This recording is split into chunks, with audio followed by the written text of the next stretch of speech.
నమస్తే, welcome to our channel. Jaganmohan Reddy గారు నిర్వీర్యం చేసి వెళ్ళినటువంటి పంచాయతీరాజ్ శాఖ ఏదైతే ఉందో ఆ శాఖను గాడిన పెట్టి దేశంలోనే మొట్టమొదటి స్థానంలో నిలిపినటువంటి పవన్ కళ్యాణ్ గారు ఈ మధ్య అనౌన్స్ చేసినటువంటి అవార్డులు 5 పంచాయతీలకు ఉత్తమ అవార్డులు కూడా వస్తే జీర్ణించుకోలేనటువంటి వైఎస్ఆర్సీపీ వాళ్ళు ఎవరైతే ఉన్నారో వాళ్ళు ఆయన మీద అసత్య ప్రచారాలు చేయడం మొదలుపెట్టారు.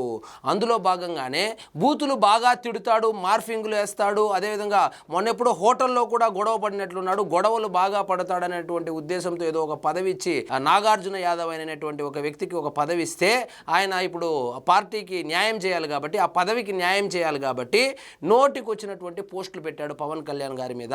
సో కేంద్రం ఇచ్చినటువంటి నిధులు దుర్వినియోగం చేశారని, నిధులు పక్కదారి పట్టిందని నోటికి వచ్చినటువంటి పోస్టులు పెడితే దానికి సంబంధించి సత్తెనపల్లి నియోజకవర్గ పరిధిలో కేసు అయితే పెట్టడం జరిగింది.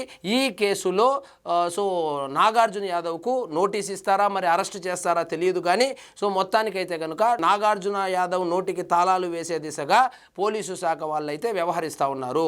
సో జగన్మోహన్ రెడ్డి గారి హయాంలో ఎవరు పంచాయతీరాజ్ శాఖ మంత్రిగా పనిచేశారు అంటే 2 సార్లు మార్చినట్లున్నాడు, అంటే 2 చేశారు. ఆ 2 పేర్లు నాగార్జున యాదవ్ కూడా తెలియదు, అంటే అంత బాగా పనిచేశారనమాట. సో అలాంటి పంచాయతీరాజ్ శాఖ ఈరోజు దేశంలోనే నెంబర్ 1గా తీర్చిదిద్దిన పవన్ కళ్యాణ్ గారి మీద వాళ్ళు ఇచ్చినటువంటి నిధులను సరిగ్గా వాడలేదని చెప్పి, నిధుల దుర్వినియోగం జరిగిందని చెప్పి సోషల్ మీడియా వేదికగా ఇతనైతే పోస్టులు పెట్టాడు. పోస్టులు పెట్టి సో ఇదంతా ఒక పద్ధతి ప్రకారం చేస్తారు. ఆయన పోస్ట్ పెడతాడు, దాన్ని వాళ్ళ కూలీలు ఎవరైతే ఉన్నారో, ఈ పేమెంట్ బ్యాచ్ ఎవరు ఉంటారో, పేటీఎం బ్యాచ్ ఎవరైతే ఉంటారో వాళ్ళందరూ దాన్ని వైరల్ చేస్తారు. ఆ వైరల్ అనేటువంటి వార్త పొద్దున సాక్షి మీడియాలో వస్తుంది, టీవీలో దాన్ని ప్రచారం చేస్తారు.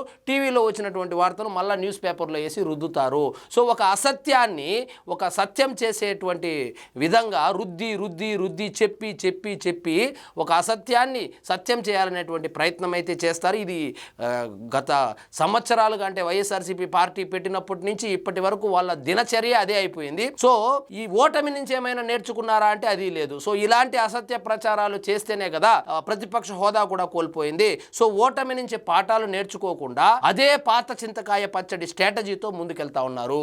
సో మొత్తానికి నాగార్జున యాదవ్ నోటికి తాళాలు వేయడానికి కేసు అయితే పెట్టడం జరిగింది. సో ఒకవేళ కేసు పెట్టి ఇప్పుడు ఆయన అరెస్ట్ చేస్తే యాదవ సామాజిక వర్గానికి చెందినటువంటి నాగార్జున యాదవ్ మీద కూటమి ప్రభుత్వం కక్షగట్టింది, జైల్లో పెట్టారని చెప్పి గగ్గోలు పెడతారు. సో ఇప్పుడు అంబటి రాంబాబు విషయమే తీసుకోండి. లకారంతో ఒక ముఖ్యమంత్రిని ఆయనే తిట్టిన తర్వాత వాళ్ళెవరో కార్యకర్తలు వచ్చి దాడి చేస్తే వాళ్ళు దాడి చేసిన ఆయన్ని జగన్మోహన్ రెడ్డి గారు వెళ్ళి పరామర్శించడము, కాపు టైగర్ అనడము, ఇప్పుడు యాదవ టైగర్ అంటాడనమాట. ఈయన్ని అరెస్ట్ చేసి నాగార్జున యాదవ్ని అరెస్ట్ చేసి జైల్లో పెడితే ఆయన రిలీజ్ అయిన తర్వాత ఆయన్ని పరామర్శించడానికి వెళ్ళి జగన్మోహన్ రెడ్డి గారు యాదవ టైగర్ అని చెప్పి ఒక బిరుదు కూడా ఇచ్చిన ఆశ్చర్యపోవాల్సినటువంటి అవసరం లేదు. కాబట్టి సో పవన్ కళ్యాణ్ గారి మీద మీరు అసత్య ప్రచారాలు చేస్తే మీకే చేటు. ఎందుకంటే అప్పట్లో పంచాయతీరాజ్ శాఖ ఎలా ఉంది, ఇప్పుడు పంచాయతీరాజ్ శాఖ ఎలా ఉంది అని చెప్పి ఊర్లో చిన్న పిల్లవాళ్ళని అడిగినా చెబుతారు. సో పంచాయతీరాజ్ శాఖను ఎలా నడపాలని చెప్పి ఒక రోల్ మోడల్ లాగా నడుపుతూ ఉంటే, దేశానికి ఆదర్శంగా ఆ శాఖను తీర్చిదిద్దుతూ ఉంటే అలాంటి వ్యక్తి మీద సో మీరు జగన్మోహన్ రెడ్డి గారు చెప్పినట్లు సాల్వాగా పాల్సింది పోయి, పొగడాల్సింది పోయి, అవార్డో గివార్డో ఇవ్వాల్సింది పోయి ఇలాంటి అసత్య ప్రచారాలు చేస్తే జనాలు హర్షించరు. సో కూటమి ప్రభుత్వం కూడా ఈ సోషల్ మీడియాలో ఎవరైతే అసత్య ప్రచారాలు చేస్తూ ఉన్నారో, లేనిది ఉన్నట్టు ఉన్నది లేనట్టు 2 కులాల మధ్య మతాల మధ్య గొడవలు పెట్టే విధంగా, గ్రూపుల మధ్య గొడవలు పెట్టే విధంగా వీళ్ళ పనే అదే అయిపోయింది. సో దీనికి అడ్డుకట్ట వేయకపోతే గనుక వీళ్ళు ఇంకా రెచ్చిపోయేటువంటి ప్రమాదం ఉంది. సో ఎవడో స్క్రిప్ట్ పంపించాడని చెప్పి దయచేసి మీరు పోస్ట్ కనుక వేస్తే మీ మీదే కేసు పెడతారు. సజ్జల రామకృష్ణారెడ్డి మీద ఏం పెట్టరు. సజ్జల రామకృష్ణారెడ్డి కానీ, సజ్జల రామకృష్ణారెడ్డి కొడుకు భార్గవ్ కానీ ఇప్పుడు హ్యాపీగా బయట తిరుగుతూనే ఉన్నారు. వాళ్ళ మాటలు విని ఎవరైతే పోస్టులు పెట్టారో, ఇప్పుడు బోరుగడ్డ అనిల్ ఉన్నాడు, వాళ్ళ మాటలు విని మాట్లాడాడు, ఏమయ్యాడు? వర్రా రవీంద్రారెడ్డి వాళ్ళ మాటలు విని పోస్టులు పెట్టాడు, ఏమయ్యాడు? ఈ లండన్లో హ్యాపీగా భార్గవ్ రెడ్డి సేద తీరితే జైల్లో ఊచలు లెక్క పెట్టింది వర్రా రాఘవ్ రెడ్డి.